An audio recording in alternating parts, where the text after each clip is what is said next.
नमस्कार, आप सभी का स्वागत है। आशा करते हैं कि आप अच्छे से होंगे। तो दोस्तों, ये सितंबर 2022 के करंट अफेयर का जो मंथली करंट अफेयर है उसका दूसरा भाग है। तो चलिए फटाफट देखेंगे, टाइम को नहीं वेस्ट करेंगे। तो देखिए, भूपेंद्र सिंह गजल गायक का निधन हो गया है। इसको याद क्या रखना है, इसमें कुछ नहीं याद रखना है। बस आपसे पूछा जाएगा कि भूपेंद्र सिंह किस पेशे से जुड़े थे या कौन थे। तो आपको ऑप्शन दे दिया जाएगा, गजल गायक या फिर खिलाड़ी, ऐसे ऑप्शन आपको दिया जाएगा। तो आपको एक ऑप्शन मिलेगा गजल गायक में, तो उसी पर आपको टिक लगाना है। ठीक है। बरिंदर सिंह है, भारतीय हॉकी खिलाड़ी का निधन हो गया है। इनको भी आप याद रख सकते हैं। 1975 में जब भारतीय ओलंपिक टीम में भाग लिया था, उसने स्वर्ण पदक जीता था, तो वो इसके सदस्य थे। मोंटी नॉर्मन जेम्स बॉन्ड फिल्मों के लिए थीम ट्यून लिखने वाले थे, ब्रिटिश संगीतकार थे। इनकी अभी हाल ही में मृत्यु हो गई। शिंजो आबे जापान के राष्ट्रपति थे। इनको एक रैली के दौरान किसी ने गोली मारकर हत्या कर दी, और ये जापान के सबसे ज्यादा दिनों तक प्रधानमंत्री रहने वाले व्यक्ति हैं। ये आपके लिए इम्पोर्टेंट भी है। गोटाबाया राजपक्षे भगोड़ा है, ये पूर्व राष्ट्रपति था, चला गया देश छोड़कर।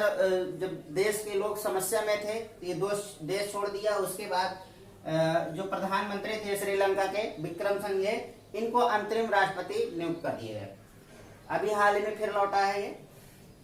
तो ये राजनेताओं को काम होता है कि आपको लूटेंगे, तरह तरह के तरीके से आपको सुविधाएं देने का लालच देंगे और सरकार में बने रहेंगे। फिर उसके बाद जब स्थितियां खराब होगी तो देश छोड़ के भाग जाएंगे। तो ये हर देश की हाल है, चाहे अफगानिस्तान की बात हो, चाहे श्रीलंका की बात हो, चाहे किसी भी देश की बात हो। अगर इस तरीके की परिस्थितियां आएंगी तो नेताओं के पास इतना संसाधन होता है कि वो विदेश जा सके। बोरिस जॉनसन यूनाइटेड किंगडम के पूर्व प्रधानमंत्री रह चुके हैं। इन्होंने त्यागपत्र दिया। तो इस समय वर्तमान में कौन है, हाल ही में अभी नियुक्त हुई हैं प्रधानमंत्री लिज ट्रस। इनके विरोध में कौन खड़ा था जीतने के लिए, तो ऋषि सुनक थे, भारतीय मूल निवासी थे ऋषि सुनक। हैप्पीनेस उत्सव ये दिल्ली में मनाया गया।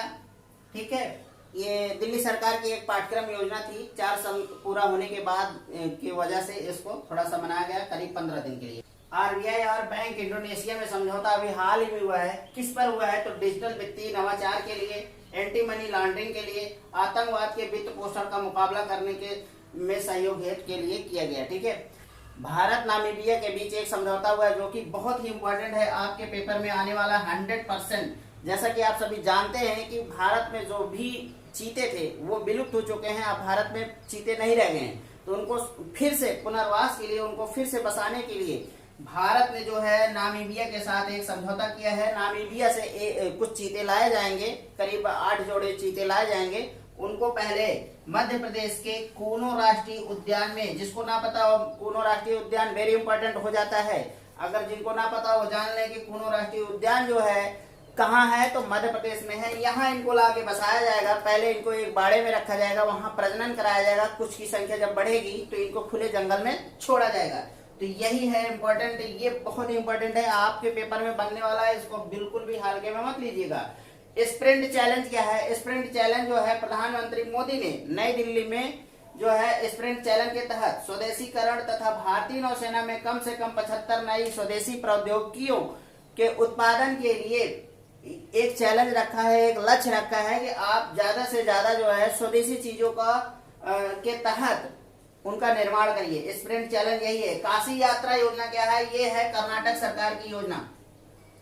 आप सभी जानते हैं कि काशी है बनारस में, जिसको बनारस चाहे कहिए चाहे काशी कहिए, तो विश्वनाथ मंदिर भी वहीं पर है। तो कर्नाटक से जो भी यात्री वहां से दर्शन करने के लिए कर्नाटक से आएंगे, कहाँ, काशी में विश्वनाथ जी का दर्शन करने के लिए, वहां से करीब 30,000 यात्री आने वाले हैं। तो वो 30,000 पर हर व्यक्ति को 5,000 रुपए की सहायता दी जाएगी। ठीक है। अर्न विद लर्न योजना ये त्रिपुरा सरकार की योजना है, और स्कूल चलो अभियान के अंतर्गत ये आता है। इसमें हुआ क्या था कि जैसे कोविड-19 में जो भी प्रॉब्लम हुई थी, लोगों ने अपना विद्यालय छोड़ दिया था, तो उनको फिर से विद्यालय में आकर्षित करने के लिए इस तरीके की योजनाएं त्रिपुरा सरकार ने चलाई है। नारी नमन योजना हिमाचल सरकार की है। ठीक है। इसमें क्या करना है, जैसे अपने यहाँ उत्तर प्रदेश में अभी हाल ही में जब रक्षाबंधन था, तो सरकार ने कहा था कि भाई जितनी भी महिलाएं हैं उनको जो है रक्षाबंधन के दिन अगर वो यात्रा करती है तो उनको निःशुल्क हो जाएगा यात्रा। तो उसी प्रकार से हिमाचल सरकार ने महिलाओं को अगर राज्य के अंदर वो यात्रा करती हैं तो जो भी टिकट का पैसा लगेगा उसका 50% ही लिया जाएगा, ठीक है। कैप्स्टोन क्या है, तो ये एक अंतरिक्ष यान है जिसको नासा ने प्रक्षेपित किया। कहां से? न्यूजीलैंड से किया। और इसका काम क्या है? चंद्रमा का अध्ययन करना है। नासा कहाँ की संस्था है? तो यूएसए की है, आप सभी को पता ही होगा अच्छे से। आईटीबीपी द्वारा पूर्वोत्तर में पहला माउंटेन वारफेयर ट्रेनिंग स्कूल खोला गया। तो ये है इंडियन तिब्बतन बॉर्डर पुलिस, इसका तो फुल फॉर्म है। और ये पहला है तो इसको थोड़ा ध्यान में रखिएगा। आईएनएस सिंधु ध्वज पनडुब्बी जो करीब 35 साल तक भारत की सेवा की, ठीक है, और ये सेवा मुक्त कर दिया गया है और इसको पहली बार शामिल किया गया था 1986 ईस्वी में। भारत की पहली एचबीपी वैक्सीन को मंजूरी मिल गई है और इसका काम क्या है? सर्वाइकल कैंसर में ये उपयोगी है। और इसका उत्पादन कौन करेगा? तो सीरम इंस्टीट्यूट ऑफ इंडिया करेगा। आगे बात करें रिमपैक क्या है? रिमपैक 2022 और ये कहाँ किया गया था? हवाई द्वीप पर्ल हार्बर में इसका अभ्यास किया गया। विश्व का सबसे बड़ा नौसैनिक अभ्यास था, ठीक है। सी गार्डियन 2 चीन और पाकिस्तान के बीच नौसेना अभ्यास होता है। स्थान बुशोंग बंदरगाह और संस्करण था ये 2020 में पहला संस्करण कराची तट पर किया गया था और दूसरा संस्करण जो हुआ बुशोंग बंदरगाह पर हुआ। पर्यावरण निष्पादन सूचकांक 2022, इन्वायरमेंट परफॉर्मेंस इंडेक्स 2022, ये इंपॉर्टेंट है, आपके पेपर में बनता है, इसको ध्यान में रखिएगा, ये जरूर याद रखिएगा। अच्छा, जारी कौन करता है इस इंडेक्स को? तो विश्व आर्थिक मंच जारी करता है। कुल कितने देश हैं? तो 180 देशों को इसमें शामिल किया गया, ठीक। इसका मानक क्या होता है? तो वायु प्रदूषण, पेयजल गुणवत्ता, वृक्षादित क्षेत्र, नाइट्रोजन संतुलन, जीव संरक्षण आदि पर इन सब चीजों का ध्यान दिया जाता है। इसमें भारत 180वें स्थान पर है, मतलब सबसे अंतिम पायदान पर है। और 2021 में भारत 168वें स्थान पर था। प्रथम स्थान किसको मिला है? तो डेनमार्क को मिला है।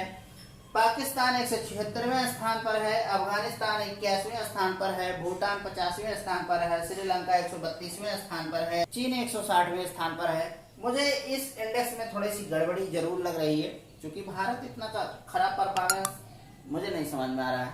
और एक बात ये भी है कि जो इंडेक्स जारी होते हैं ये पूर्णतः सच नहीं होते हैं, तो इसके लिए बहुत पैनिक होने की जरूरत नहीं है हम लोगों को।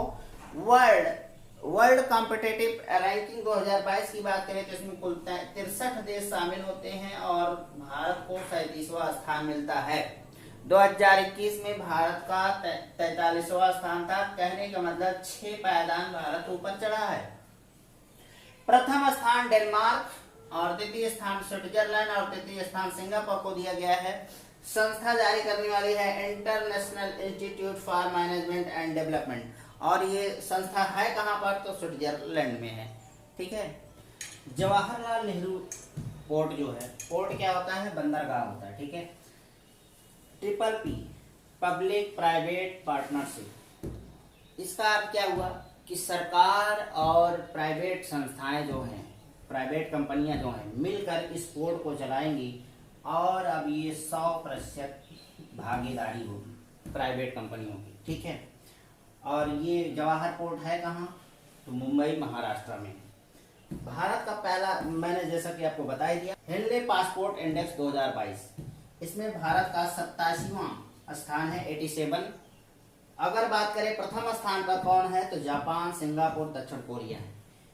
पासपोर्ट का ये जो हेनले पासपोर्ट इंडेक्स होता है ये बताता है कि किस देश का कितना पावरफुल पासपोर्ट है, कितने देशों में आसानी से जा सकते हैं। लेह हवाई अड्डा देश का पहला ऐसा कार्बन न्यूट्रल हवाई अड्डा है।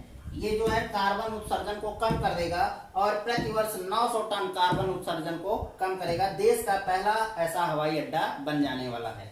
स्टार्टअप रैंकिंग 2021 की अगर बात करें तो इसका तीसरा संस्करण जारी कर दिया गया है। इसमें प्रथम स्थान पर गुजरात और कर्नाटक है और पूर्वोत्तर के राज्यों में मेघालय ने टॉप किया है, ठीक है।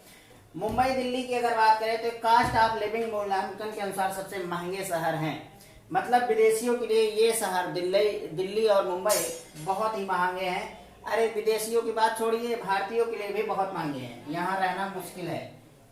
जो अगर काम धाम नहीं कर रहा है उसके लिए बड़ा ही कठिन काम है। दिल्ली हवाई अड्डा, जिसे इंदिरा गांधी हवाई अड्डा भी कहते हैं, देश का पहला पूर्णतः हाइड्रो और सौर ऊर्जा से चलने वाला हवाई अड्डा बन गया है। इसका मेन रीजन क्या है कि 2030 तक सभी हवाई अड्डों को जीरो कार्बन उत्सर्जन बनाने का लक्ष्य रखा गया है। देश में जितने भी हवाई अड्डे हैं वहां कार्बन उत्सर्जन जीरो होगा। उसी कड़ी में ये पहला हवाई अड्डा बना है। ठीक, प्रथम डिजिटल लोक अदालत जो है राजस्थान में खोला गया है। इसका फायदा ये होगा कि ऑनलाइन ही आपके मुकदमे निपटा दिए जाएंगे, ये अच्छी बात है। इंडिया इनोवेशन इंडेक्स 2021 जारी किया गया है। इसको जारी करने वाला संस्था है नीति आयोग। संस्करण है 3रा और इसमें स्थान आया है कर्नाटक और मणिपुर, चंडीगढ़। ये तीनों प्रथम है।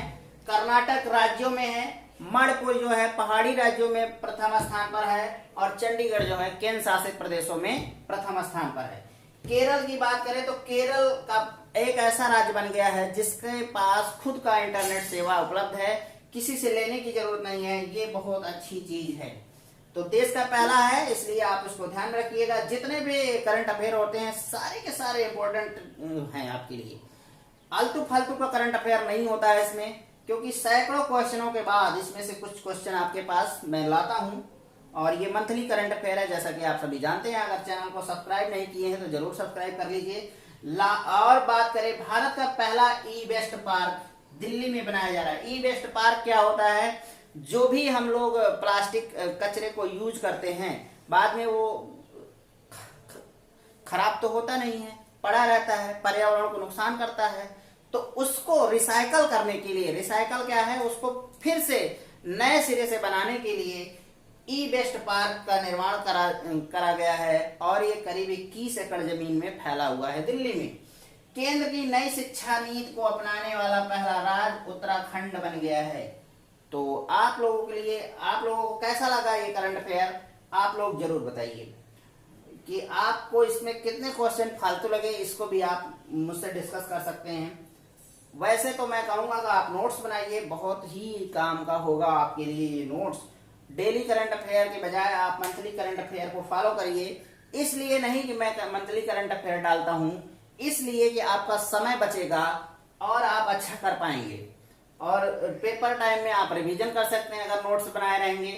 तो आज के लिए बस इतना ही। नमस्कार।